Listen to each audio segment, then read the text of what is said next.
पिछले पार्ट में हमने देखा कि निंग फैंग अपना प्लान में कामयाब हो गया होता है और वो ट्रू स्पिरिट को अपने डार्क वर्ल्ड के अंदर फंसाकर एक ही झटके में खत्म कर देता है, जिसकी वजह से ट्रू स्पिरिट वापस से अपने रियल्म के अंदर चली गई होती है और वो बहुत ही ज्यादा गुस्से में होती है। इस पार्ट की शुरुआत में हम देखते हैं कि निंग फैंग अपने सभी साथियों को अपने घर पर बुलाकर एक मीटिंग कर रहा होता है और उन लोगों को बोल रहा होता है कि हमें फ्यूचर के लिए एक बहुत ही ज्यादा अच्छे प्लान की जरूरत है, क्योंकि फ्यूचर के अंदर और भी गॉड हमारे वर्ल्ड के अंदर इन्वेड कर सकते हैं। इसीलिए हमें उनसे बचने के लिए पहले से ही एक काउंटर मेजर बनाकर रखना होगा। इधर हम यूआर को देखते हैं जो कि अपने मन में ही सोच रही होती है, जैसा कि मैंने एक्सेप्ट किया ही था, जो अभी तक इतने सारे अनएक्सप्लेन इंसिडेंट हुए वो सारे के सारे निंग फैंग के द्वारा किए गए हैं और वो सो कॉल्ड मिस्टीरियस बॉस वो भी खुद निंग फैंग, ये सच में वो इतना ज्यादा पावरफुल है कि वो एक गॉड को भी एक ही झटके में हरा सकता है, लेकिन उसने कभी भी किसी इनोसेंट पर्सन को हार्म नहीं किया है और इसी के साथ साथ उसने हमारी हेल्प भी बहुत बार की है और उसकी हेल्प की वजह से यहाँ पर बहुत सारे लोगों की जिंदगी भी बचाई गई है। अगर हम उन अनप्रिडिक्टेबल और रेकलेस गॉड के साथ निंग फैंग को कंपेयर करें तो सच में निंग फैंग बहुत ही ज्यादा रेस्पेक्ट और ट्रस्ट के काबिल है। इधर हम निंग फैंग को देखते हैं जो कि सोच रहा होता है, इन सभी लोगों को देखकर मुझे ऐसा लग रहा है कि हम सभी लोग एक ही बात पर राजी हो चुके हैं और यही नहीं बल्कि इन लोगों के रिएक्शन को देखकर तो मुझे ऐसा लग रहा है कि ये लोग आगे फ्यूचर प्लान के अंदर मेरा बहुत ही ज्यादा अच्छी तरह से साथ देने वाले हैं। इधर हम एक्साओ फैंग को देखते हैं जो कि निंग फैंग की बात को सुनकर बहुत ही ज्यादा खुश लग रहा होता है और उसकी खुशी उसकी आंखों में भी दिखाई दे रही होती है। तो उसे इस तरह से खुश देखकर निंग फैंग भी थोड़ा सा नर्वस हो गया होता है और सोचने लगता है सच में ये एक्साओ फैंग, इसका एक्सप्रेशन मैं शुरू से ही देख रहा हूँ, ये लगातार इसी तरह के एक्सप्रेशन मुझे दे रहा है और जो एक्साइटमेंट मैं इसकी आंखों में देख पा रहा हूँ उसे देखकर तो मुझे ऐसा लग रहा है कि जल्दी ही वो इसकी आंखों से बाहर निकल कर भी आ जाएंगी। और ये सोचते हुए वो सभी लोगों से बोलने लगता है, मैं इस बात पर विश्वास करता हूँ कि यहाँ पर ऐसा कोई भी नहीं है जो कि अपने वर्ल्ड को एक स्लेटर हाउस बनते हुए देखे उन गॉड्स के हाथों में। इसीलिए हमारी सबसे ज्यादा टॉप प्रायोरिटी ये रहेगी कि हमें जितना जल्दी हो सके उतना जल्दी स्ट्रोंग और पावरफुल बनना होगा, जिसकी वजह से हम अपने लैंड को प्रोटेक्ट कर पाए। वैसे अभी हमारा वर्ल्ड रिलेटिवली लो लेवल पर है, इसीलिए वो बहुत सारे एरियो के अंदर बहुत ही ज्यादा पिछड़ा हुआ है। इसीलिए हमें सबसे पहले उन रास्तों को ढूंढना होगा जिनकी मदद से हम हमारे वर्ल्ड को और भी ज्यादा इम्प्रूव कर पाए। वैसे तो मैं पहले ही बहुत सारी पोशन रेसिपी को ढूंढ चुका हूँ दूसरे वर्ड्स के अंदर और वो अभी के लिए काफी रहेंगी। निंग फैंग की बात सुनकर यूआर तुरंत ही निंग फैंग से बोलने लगती है, पोशंस, एम्बलम्स, अचीवमेंट और हाई लेवल स्किल्स, क्या इनके अलावा भी यहाँ पर ऐसा कोई दूसरा रास्ता है जिसकी मदद से हम हमारे वर्ल्ड को अपग्रेड कर पाए? यूआर की बात को सुनकर निंग फैंग सोचने लगता है, अभी कुछ दिन पहले ही मैंने आर्टिला मैजिक वेपन को एब्जॉर्ब किया था जो कि गॉड्स का डूम था और उसकी वजह से मुझे बहुत सारी नई मेमोरीज मिली हैं और उन मेमोरीज के अंदर मुझे दोबारा से कुछ यूजफुल इंफॉर्मेशन मिली है जिनकी मदद से हम ये काम कर सकते हैं। इधर निंग फैंग ये सब कुछ सोच ही रहा होता है, तभी फैंगू बोलने लगता है, इंचेंटमेंट और इंचेंटिंग, हम इनकी मदद से भी हमारे वर्ड को आगे बढ़ा सकते हैं। फैंग के इतना बोलते ही निंग फैंग तुरंत ही उसकी बात का जवाब देते हुए बोलने लगता है, एग्जैक्टली,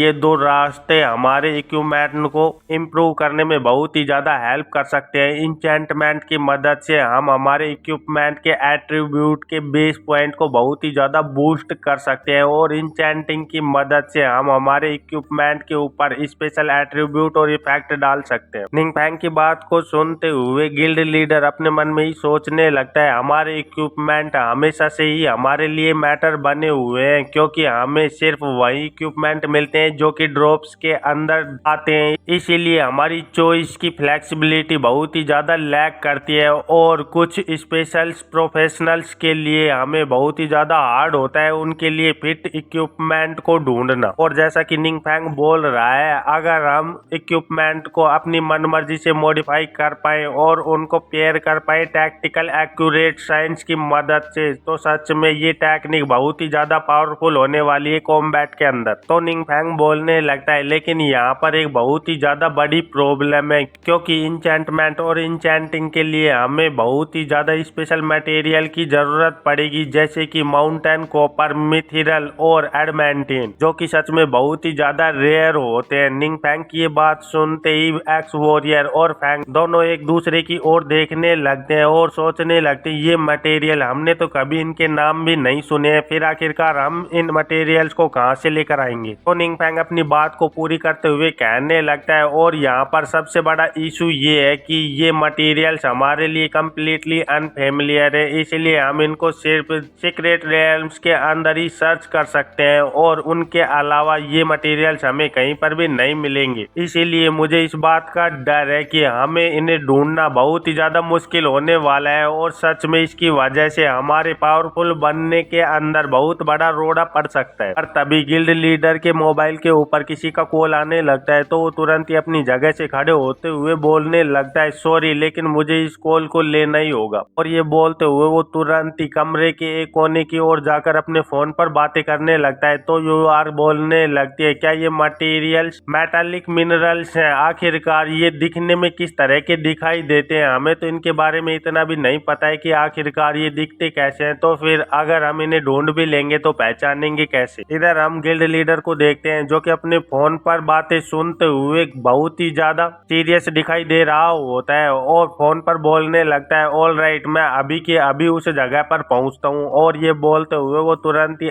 अपने ग्रैंडसन से बोलने लगता है, फैंग हमारे यहाँ पर एक डिस्ट्रीब्यूशन हुआ है म्यूटेंट के द्वारा एक्सजेन सिटी के अंदर, इसलिए मुझे वहाँ पर जाकर उसे संभालना होगा। फिर यहाँ से सीन कट होकर हमें सिटी का सीन दिखाया जाता है, जहाँ पर एक बहुत ही ज्यादा बड़ी बिल्डिंग के अंदर बड़ा ब्लास्ट हुआ होता है और उस जगह पर एक बहुत ही ज्यादा खतरनाक और पावरफुल वॉरियर खड़ा हुआ होता है, जो कि हंसते हुए बोल रहा होता है, क्या यहाँ पर ऐसा कोई भी नहीं है जो कि मेरे साथ फाइट कर पाए? सच में ये लोग कितने ज्यादा कमजोर हैं। तभी हम देखते हैं कि गिल्ड मास्टर भी उस जगह पर पहुंच गया होता है और वहां पर तुरंत एक आदमी आते हुए बोलने लगता है, डायरेक्टर फैंग, ये आदमी बहुत साल पहले मिस्टीरियस सिचुएशन के तहत गायब हो गया था और ये अब अचानक से ही यहाँ पर अपेयर हो गया है, और जो ये अटैक हम पर कर रहा है वो बहुत ही ज्यादा खतरनाक है और यहाँ तक हमारे कोई भी अटैक इसके ऊपर कोई भी इफेक्ट नहीं डाल पा रहे हैं। उसकी बात को सुनते हुए डायरेक्टर उस वॉरियर के साथ फाइट करने के लिए तैयार हो गया होता है और बोलने लगता है, चलो फिर अब मुझे भी ट्राई कर कर देखने दो कि आखिरकार ये कितना ज्यादा स्ट्रोंग है। और ये बोलते हुए डायरेक्टर तुरंत ही अपने हाथ के ऊपर एक बहुत ही ज्यादा तेज आग को जलाने लगता है,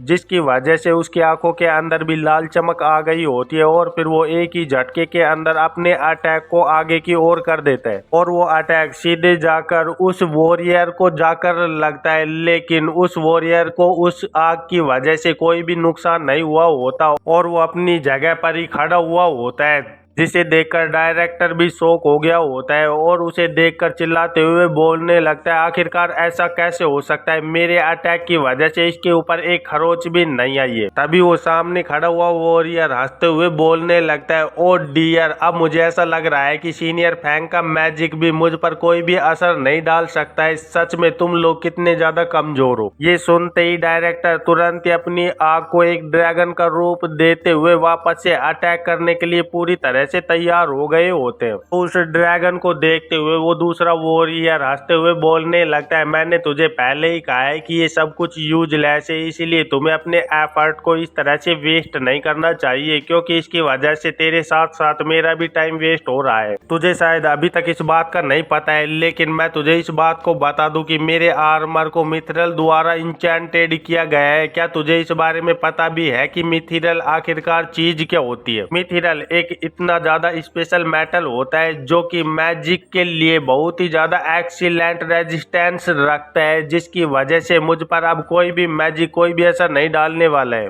लेकिन उस वॉरियर की बात को सुनते ही डायरेक्टर बहुत ही ज्यादा शौक में आ गया होता है और चिल्लाते हुए बोलने लगता है, क्या तूने अभी क्या कहा? मिथिरल? और ये बोलते हुए डायरेक्टर फुल स्पीड के साथ दूसरी ओर तेजी से भागने लगते हैं, जिसे देखकर वो वॉरियर भी बहुत ही ज्यादा शौक हो गया होता है और हंसते हुए बोलने लगता है, आखिरकार ये ओल्ड आदमी इतनी तेजी से कहाँ भागकर जा रहा है। सच में क्या ये बुढ़ा भी अब मुझसे इतना ज्यादा घबराने लगा है कि ये अब यहाँ से जान बचाकर भाग रहा है। लेकिन इधर डायरेक्टर तुरंत ही अपने मोबाइल को निकालते हुए किसी को कॉल करने लगते हैं और फिर बोलने लगते हैं, एक्साओ फैंग, मुझे ऐसा लगता है कि मुझे मिथिरल के ऊपर एक लीड मिली है, इसलिए तुम्हें जितना जल्दी हो सके उतना जल्दी इस जगह पर पहुंचना चाहिए। और फिर हमें कुछ देर बाद का सीन दिखाया जाता है जहां पर बिल्डिंग के बाहर खड़े हुए आदमी एक दूसरे से बातें कर रहे होते हैं, जिनमें से एक बोल रहा होता है, मुझे इस बारे में कुछ भी नहीं पता है कि आखिरकार अंदर चल क्या रहा है। तो दूसरा आदमी बोलने लगता है, मैंने ऐसा सुना है कि वो म्यूटेंट बहुत ही ज्यादा स्ट्रोंग है, यहाँ तक कि डायरेक्टर फैंग के अटैक भी उसके ऊपर कोई भी असर नहीं डाल पा रहे हैं, इसलिए उन लोगों ने बैकअप के लिए कॉल किया है। नो वंडर, इसलिए मैंने कुछ देर पहले यहाँ पर बहुत सारे फ्लाइंग स्क्रॉल को लैंड होते हुए देखा है। अब मुझे ऐसा लग रहा है कि आखिरकार वो म्यूटेंट कितना ज्यादा टेरिफाइंग होगा जिसको डील करने के लिए इतने सारे लोगों को इस जगह पर बुलाया गया है। फिर यहाँ से सीन कट होकर हमें अंदर का सीन दिखाया जाता है जहाँ पर वो वॉरियर जो कि इतनी देर से इतना ज्यादा हंगामा कर रहा था वो बहुत ही ज्यादा बुरी हालत में होता है और चिल्लाते हुए कहने लगता है, आखिरकार तुम लोग कौन हो? चलो ठीक है, तुम लोगों ने मुझे पीटा है, लेकिन आखिरकार तुम्हें मेरे कपड़े निकालने की कहाँ जरूरत पड़ रही थी? और फिर हमें दिखाया जाता है कि वहाँ पर निंग फैंग और उसकी पूरी टीम आकर खड़ी हुई होती है, जहाँ पर फैंग बोल रहा होता है, क्या इसके अंदर मिथीरियल है? लेकिन मैं इसे देखकर बिल्कुल भी नहीं बता सकता हूँ कि आखिरकार मिथीरियल कैसा होता है। इधर वो वॉरियर उन लोगों को देखते हुए सोच रहा होता है, शिट, चाहे तुम लोग इन इक्विपमेंट को मुझसे छीन ही क्यों ना लो, लेकिन ये तुम्हारे लिए बहुत ही ज्यादा यूजलेस होने वाले हैं, क्योंकि जो भी इंचेंटमेंट इक्विपमेंट होते हैं वो सारे के सारे सोल बाउंड होते हैं उनके यूजर से, इसलिए उन्हें कोई भी उनके यूजर्स के अलावा यूज नहीं कर सकता है। पर तभी निंग फैंग उस वॉरियर के पास आते हुए एक सीरियस लुक देखकर बोलने लगता है, हे, आखिरकार तुझे ये मिथीरियल कहाँ से मिला? मुझे सीधे सीधे जवाब दे, नहीं तो तुझे पता ही है कि आखिरकार अब तेरे साथ क्या होने वाला है। निंग फैंग को इस तरह से धमकी देते हुए देखकर वो वॉरियर बहुत ही ज्यादा घबरा गया होता है और तुरंत ही जवाब देने लगता है, मैं बहुत सालों पहले डीमन द्वारा चूज किया गया था और उन्हीं के साथ मैंने सीक्रेट रियल्म के अंदर बहुत सालों तक ट्रेनिंग की है, जिसकी वजह से उस सीक्रेट रियल्म के अंदर मुझे बहुत सारी माइंस के बारे में पता चला जहाँ पर बहुत सारे स्पेशल मिनरल्स प्रोड्यूस होते हैं और वो सारे के सारे मिनरल्स इक्विपमेंट को इंचेंटमेंट करने में यूज किए जाते हैं। इधर उस वॉरियर की ये बात सुनते ही निंग फैंग और उसके सारे साथी बहुत ही ज्यादा लालची दिखाई दे रहे होते हैं और निंग फैंग एक इविल लुक देते हुए बोलने लगता है, हरी अब जल्दी से जल्दी मुझे उस लोकेशन के बारे में बता। और फिर यहाँ से सीन कट होकर हमें उस सीक्रेट रियल्म का सीन दिखाया जाता है जिस पर लिखा हुआ होता है कि ये सीक्रेट रियल्म को एक टीम चैलेंज की जरूरत है और इसके लिए मिनिमम पार्टिसिपेंट 30 होने चाहिए। पार्टिसिपेंट के नंबर जितने रिक्वायर्ड थे वो पूरी तरह से मिल चुके हैं, इसलिए क्या आप अंदर जाना चाहते हैं? और हम देखते हैं कि वहाँ पर निंग फैंग अपनी टीम के साथ आया हुआ होता है। तो निंग फैंग उस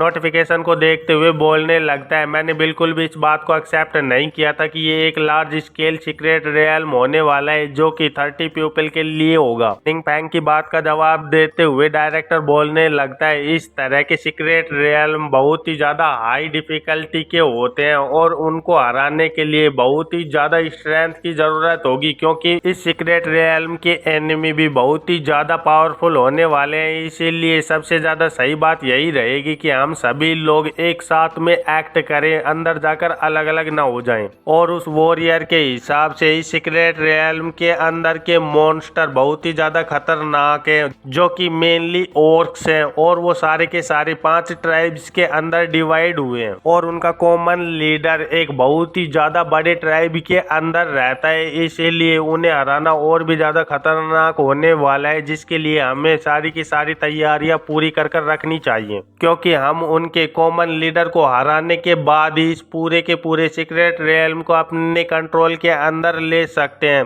इधर निंग फैंग डायरेक्टर की इस बात को सुनते हुए तुरंत ही उस सीक्रेट रियल्म के अंदर जाने लगता है और बोलने लगता है, चलो अब हमें अंदर चलना चाहिए। फिर यहाँ से सीन कट होकर हमें दूसरी जगह का सीन दिखाया जाता है जहाँ पर पुलिस की वैन बहुत ही तेजी से एक और जा रही होती है और उसके अंदर वो पहले वाला एनिमी वॉरियर बैठा हुआ होता है और वो बहुत ही ज्यादा इविल हंसी हंस रहा होता है, जिसे देखकर उसके पास में बैठा हुआ पुलिसमैन बोलने लगता है, हे आखिरकार तू क्यों हंस रहा है। तो ये सुनकर वो वॉरियर बोलने लगता है, नहीं बस मेरे दिमाग के अंदर एक फनी बात आ गई थी जो सच में बहुत ही ज्यादा मजाकिया थी, इसी वजह से मेरी हंसी निकल गई। तो ये सुनते हुए दूसरा पुलिसमैन गुस्से में चिल्लाते हुए कहने लगता है, मैं तुझे वार्न करता हूँ, अगर तूने यहाँ पर कोई भी ऐसी खराब सी ट्रिक चलने की कोशिश की तो। उन लोगों की बातों को सुनते हुए वो वॉरियर बहुत ही ज्यादा खुश दिखाई दे रहा होता है और सोच रहा होता है, सच में मैं तो वंडर कर रहा हूँ कि आखिरकार जब वो लोग उस सीक्रेट रियल्म के अंदर एंटर होंगे तो उनके चेहरे के एक्सप्रेशंस कैसे होने वाले हैं।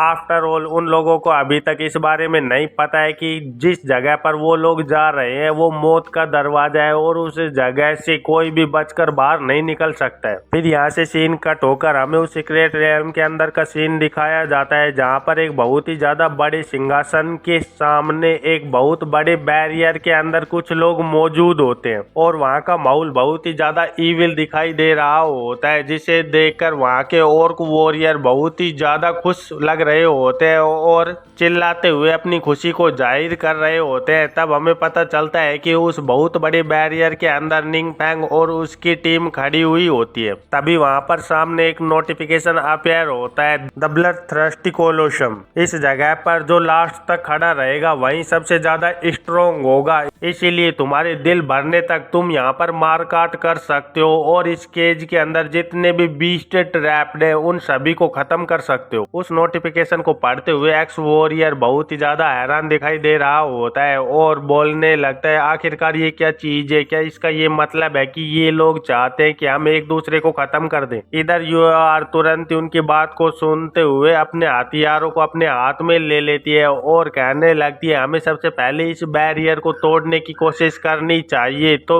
उसके साथ साथ ही डायरेक्टर भी अपने अटैक को तैयार करते हुए उस बैरियर पर अटैक करने के लिए पूरी तरह से तैयार हो गया होता है और फिर वो दोनों ही एक साथ मिलकर उस बैरियर के ऊपर अटैक करने लगते हैं, लेकिन उनके अटैक का उस बैरियर के ऊपर कोई भी असर नहीं पड़ रहा होता। तो दोनों शॉक होते हुए बोलने लगते हैं, आखिरकार ये लाइट स्क्रीन कितनी ज्यादा मजबूत है, क्योंकि हम दोनों के एक साथ मिलकर अटैक किए जाने के बाद भी ये पूरी तरह से अनब्रेकेबल है। इधर उन लोगों को इस तरह से उस बैरियर को तोड़ने की कोशिश करते हुए देखकर ऑर्क वॉरियर बहुत ही ज्यादा खुश हो गए होते हैं और चिल्लाते हुए कहने लगते हैं, ये लिटिल बग्स ये यहाँ से बचकर निकलने की कोशिश कर रहे हैं, तुम्हें तो अपनी स्ट्रेंथ को बचा कर रखना चाहिए क्योंकि अभी तुम्हें तुम्हारे कंपेनियन के साथ फाइट भी करनी है, इसलिए मारो मारो। और फिर हम देखते है उस सिंहासन का सीन जहां पर उनका लीडर बैठा हुआ होता है जो कि दिखने में ही बहुत ही ज्यादा खतरनाक दिखाई दे रहा होता है और उसकी आंखें उस आगे होने वाले मर्डर्स को देखने के लिए बहुत ही ज्यादा चमक रही होती हैं, जिसकी वजह से वो दिखने में और भी ज्यादा खतरनाक दिखाई देने लगता है और उसे देखकर डायरेक्टर भी बहुत ही ज्यादा घबरा गया होता है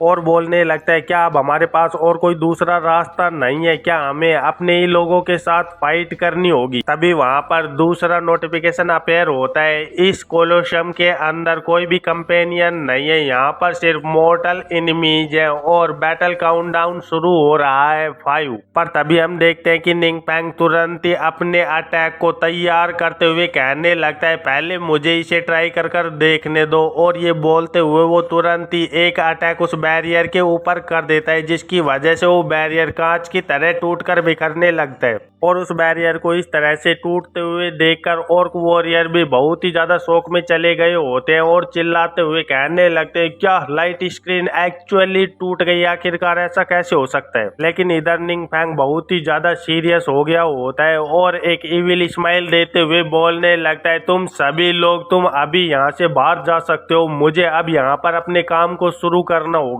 और इसी के साथ इस चैप्टर का अंत हो जाता है। तो फिर मिलते हैं एक नई चैप्टर में, तब तक के लिए बाय बाय।